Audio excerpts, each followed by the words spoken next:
महाराष्ट्र में आगामी विधानसभा चुनावों की सरगर्मियां तेजी से बढ़ती जा रही हैं और इस बार चुनावी परिदृश्य पहले से कहीं अधिक जटिल दिखाई दे रहा है। प्रमुख राजनीतिक दलों के गठबंधन, आंतरिक कलह और नए चेहरे सभी मिलकर राज्य की राजनीतिक दिशा को प्रभावित कर रहे हैं। 85-85-85 का फार्मूला, कांग्रेस, एनसीपी और उद्धव ठाकरे की शिवसेना का समझौता। चुनाव की तारीखों के नजदीक आने के साथ कांग्रेस, शरद पवार की राष्ट्रवादी कांग्रेस पार्टी, एनसीपी और उद्धव ठाकरे के नेतृत्व वाली शिवसेना ने सीटों के बंटवारे पर 85-85-85 के फार्मूले पर सहमति बना ली है। यह फार्मूला चुनावी गठबंधन को मजबूती देने के उद्देश्य से बनाया गया है, जहां तीनों पार्टियां बराबर सीटों पर चुनाव लड़ेंगी। इस समझौते से इन दलों ने यह संदेश दिया है कि वे मिलकर भारतीय जनता पार्टी, बीजेपी और एकनाथ शिंदे की शिवसेना का मुकाबला करेंगे। शिवसेना उद्धव गुट की पहली सूची, आदित्य ठाकरे फिर वर्ली से उम्मीदवार। शिवसेना उद्धव गुट ने अपनी पहली सूची जारी कर दी है, जिसमें 65 उम्मीदवारों के नाम शामिल हैं।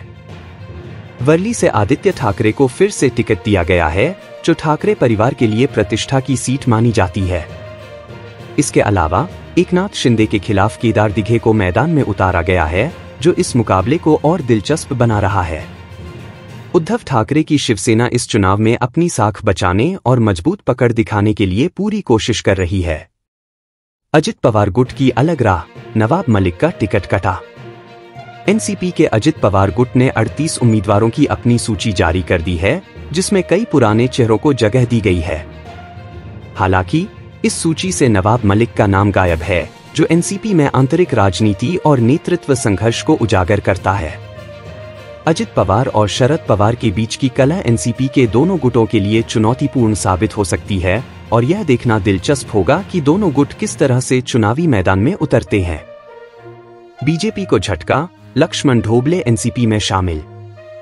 चुनावी सरगर्मियों के बीच भारतीय जनता पार्टी, बीजेपी को बड़ा झटका तब लगा जब उसके वरिष्ठ नेता लक्ष्मण ढोबले ने शरद पवार की एनसीपी का दामन थाम लिया। ढोबले का इस तरह एनसीपी में शामिल होना भाजपा के लिए एक बड़ी हार मानी जा रही है, क्योंकि वे पार्टी के वरिष्ठ और प्रभावशाली नेता थे। इस घटनाक्रम से बीजेपी की चुनावी रणनीति पर गहरा असर पड़ सकता है।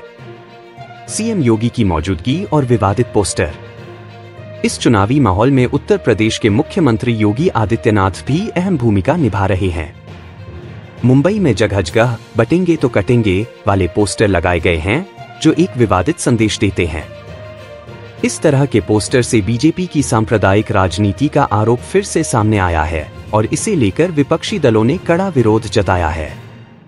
सीएम योगी की चुनावी रैलियों और इन पोस्टरों ने माहौल को और गर्म कर दिया है, जिससे बीजेपी की रणनीति पर सवाल खड़े हो रहे हैं।